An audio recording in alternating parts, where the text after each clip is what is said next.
Ever wondered what happens when two Hollywood titans, destined to be rivals, are constantly pitted against each other?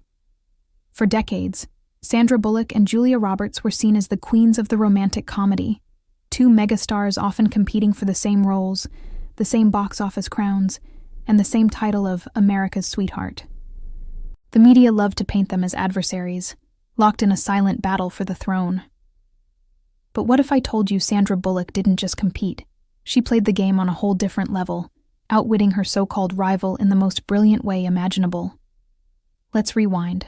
In the 90s and early 2000s, if you were casting a blockbuster rom-com, you had two names at the very top of your list: Julia Roberts and Sandra Bullock. Julia, with her radiant smile and Oscar-winning dramatic chops, was the established queen. She had Pretty Woman, My Best Friend's Wedding, and Notting Hill. She was a global phenomenon.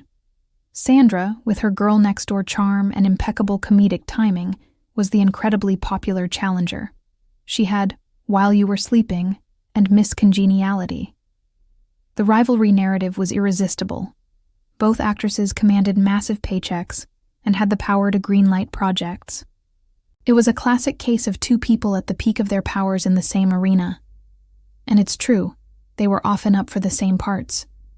But this is where Sandra's genius starts to shine. Instead of getting caught in a head-to-head battle, she understood something fundamental about Hollywood and about herself. She realized that trying to be the next Julia Roberts was a losing game. There was already a Julia Roberts. So, Sandra carved her own unique path.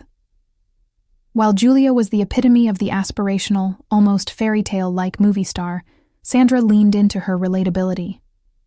She was the woman you felt you already knew, the friend who's clumsy but fiercely loyal, the one who trips over the curb but still saves the day.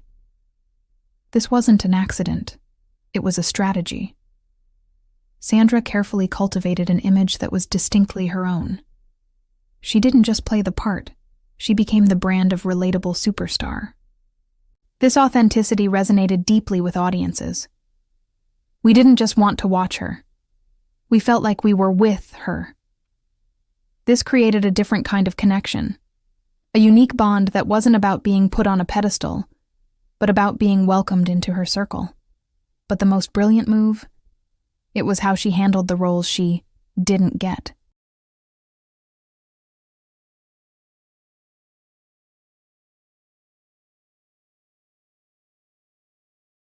But here's the kicker.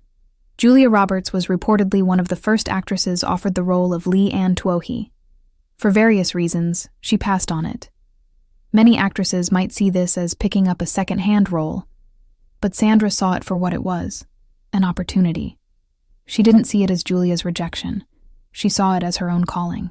She poured her heart and soul into that character, transforming herself and delivering a performance that was undeniably powerful and entirely her own.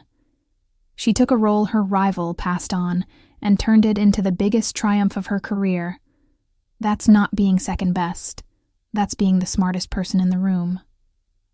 Think about the psychology of that. Instead of fighting for the roles everyone expected them to fight over, Sandra zigged where others zagged.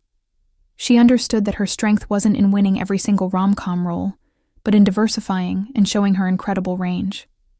She followed up her Oscar win, not with more heavy dramas, but with the buddy cop comedy The Heat, and then the technically demanding sci-fi masterpiece Gravity, which earned her another Oscar nomination. She was unpredictable. She was a producer. She was building an empire based on her own instincts, not on what the industry dictated a leading lady should be. She wasn't just an actress. She was a businesswoman, a strategist who knew her own market value. So, how did she outwit her lifelong rival? She refused to play the game. She didn't engage in the media-fueled drama. She never spoke ill of Julia Roberts. In fact, she did the opposite. By publicly admiring her and focusing on her own work, she completely dismantled the rivalry narrative. You can't have a fight if one person refuses to show up. Sandra's strategy was to define success on her own terms. It wasn't about beating Julia Roberts at the box office every single time. It was about building a durable, respected, and versatile career that could withstand the test of time. It was about creating a brand of authenticity that was bulletproof. While the media was busy trying to create a feud, Sandra Bullock was busy building a legacy. And look at the results. Decades later, Sandra Bullock is more than just a movie star. She's a beloved icon, a producer, a philanthropist, and one of the most respected figures in the entertainment industry. She proved that the smartest way to win a rivalry is to focus so intently on your own race that you forget you're even competing. You just run. You do your best.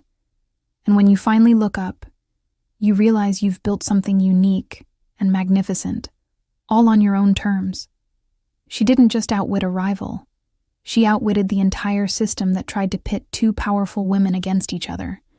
And that is the ultimate victory. Thank you so much for watching. If you enjoyed this look into Hollywood strategy, don't forget to hit that like button and subscribe for more stories. Let me know in the comments which other celebrity careers you find fascinating. See you in the next video.